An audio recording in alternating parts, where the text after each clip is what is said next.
काय झालं, 3 आयुक्त बदलले. खांबीत सर त्याच जागेवर आहे, त्याचबरोबर कॉन्ट्रॅक्टर तोच आहे. पण ह्या ठिकाणी साईट व्हिजिट ही 4थी वेळ आहे. मुख्यमंत्री स्वतः साईट व्हिजिटला या ठिकाणी आल्यानंतर जर मुख्यमंत्र्यांची दखल घेत नसेल तुमचा कॉन्ट्रॅक्टर आणि महापालिकेचे इंजिनियर आणि हे आता लावून पण झालं म्हणजे स्टोरिंग वगैरे फायनल झाली.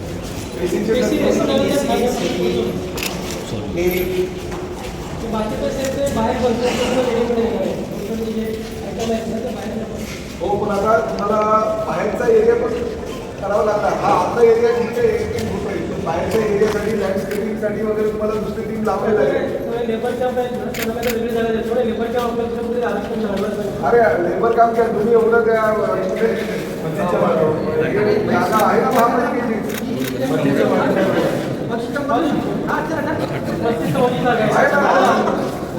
करून टाका ना लगेच होते.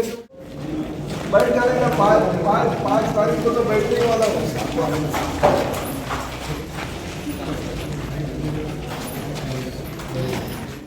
जे ज्या कामाला हा गेटअप थांबेल ही सगळी कामं 100% तुमच्या 10,000 पूर्ण करण्याचा सूचना आहे आणि अल्टरनेटिव्हला माझा फॉलो होईल.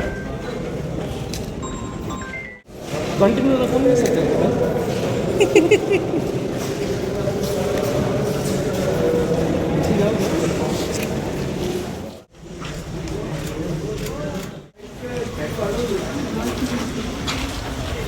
सेना प्रमुख आदरणीय बालासाहब ठाकरे कला दालन का निर्माण बहुत जोरों से लीला भाईंदर के इस गोल्डन एज परिसर में हो गए और आप सभी लोग जानते हैं कि पिछले 6-7 सालों से मैं ये जल्दी से जल्दी वास्तु होनी चाहिए इसलिए शासन के पीछे था, साथ ही में हमारे महापालिका प्रशासन के पीछे लग रहा था. और वास्तु तो ये अभी करीबन बहुत बड़े पैमाने पे 70% काम इसका हो गया. मगर चौथी बार अभी साइट विजिट जब भी कर रहा तो टाइम के ऊपर टाइम प्रशासन के माध्यम से मिल रहा था. कुछ कमियां कॉन्ट्रैक्टर के माध्यम से थी, कुछ कमियां डिज़ाइन के माध्यम से थी, कुछ कमियां कॉन्ट्रैक्टर के माध्यम से बड़े पैमाने पे हो रही थे. तो उसके ऊपर हमारे कमिश्नर साहब है संजय काटकर जी, उन्होंने बहुत ही अच्छा प्रयास किया और जल्दी से जल्दी ये वास्तु कैसी पूरी होगी इसके लिए वो कोशिश कर रहे हैं. बहुत ही मीटिंग्स ले रहे हैं और साथ में अभी उन्होंने मुझे आखिरी का वायदा किया है क्योंकि 30 अगस्त तक ये वास्तु पूरी हो जाएगी, उनका वायदा है. क्योंकि राज्य के मुख्यमंत्री आदरणीय एकनाथ शिंदे जी भी यहाँ पे आके गए जब ये वास्तु का निर्माण हो रहा था, तो उन्होंने भी प्रशंसा की कि बहुत भव्य और अच्छी वास्तु इस शहर के लिए हो रही है, बहुत बड़ा योगदान होगा इस वास्तु का.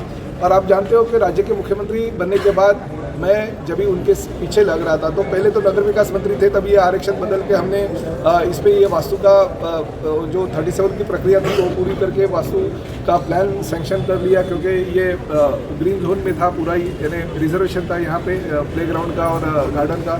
तो ये नगर विकास मंत्री के तौर पे भी उन्होंने मदद की थी और बाद में करीबन 50 करोड़ से ज़्यादा की निधि राज्य शासन के माध्यम से उपलब्ध करके दी. कुछ हमारे महानगर पालिका के निधि से कुछ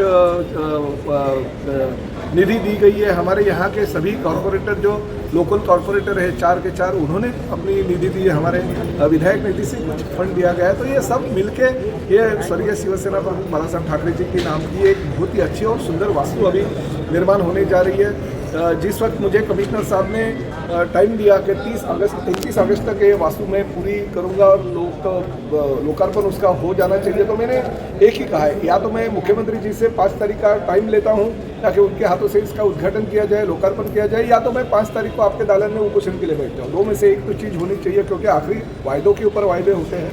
तो ये चौथा वायदा जो है उनके माध्यम से नहीं हुआ क्योंकि संजय काटकर आने के बाद ये दूसरी बार हम लोग ने साइट विजिट की है. मगर उसके पहले भी कमिश्नर ने हमें वायदे किए थे, वो पूरे नहीं हो पाए कुछ तकलीफ की वजह से. मगर निधि की कोई कमी नहीं. जिस वक्त खांबी साहब सिटी इंजीनियर के तौर पे इस बारे में बोलते हैं कि निधि की कमी है, तो मैं तुरंत राज्य शासन से जाके मुख्यमंत्री जी को मांग करता हूँ और निधि पूरी की पूरी की जाती, क्योंकि 100 करोड़ के आसपास ये वास्तु बनने जा रही है.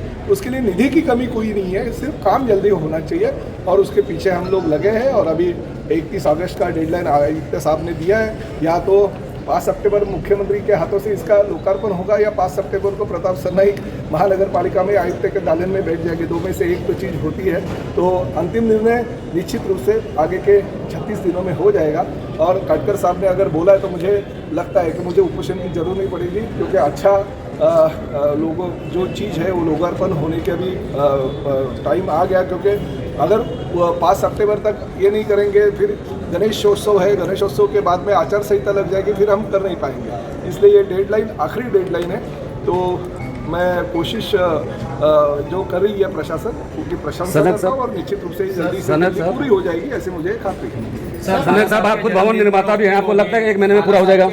1 महीने पूरा होने के आपको लगता है? मुख्यमंत्री को वादा किया गया, उसके बावजूद फिर वादे पे वादे आज भी अधूरा है। फिर आपने 5 सितंबर की डेडलाइन दी, क्या संभव है 5 सितंबर तक इंटीरियर का काम? कुछ भी नहीं है अभी तो ये महीने दिन की गिनती अभी चालू की, महीने की गिनती नहीं है। पहले हम महीनों में 6 महीने में पूरा हो जाएगा, 1 साल में पूरा हो जाएगा, 1.5 साल में पूरा हो जाएगा, ऐसा कहते थे। अभी तो दिन की गिनती चालू हो गई। 36 डेज अभी बाकी और 36 दिनों में हमें ये वास्तु पूरी करनी है। आयुक्त साहब ने हमें 31 अगस्त दिया, मगर मैंने और 5 दिन एक्स्ट्रा दिए ताकि मैं मुख्यमंत्री जी से टाइम ले सकूँ इस जो वास्तु है उसके उद्घाटन के लिए। और कुछ कमियां होती है, कुछ देरियां होती है। मैंने पहले ही आपको कहा था कि इसके पहले जैसे कोर्ट में बोला जाता है तारीख पे तारीख, वैसी तारीख पे तारीख आ गई है। मगर मैं अभी संजय काटकर जी ने जो अंतिम निर्णय छत्रपति सरनाईक साहब इन्होंने अभी जो स्टेटमेंट किया है उससे मैं सहमत हूँ।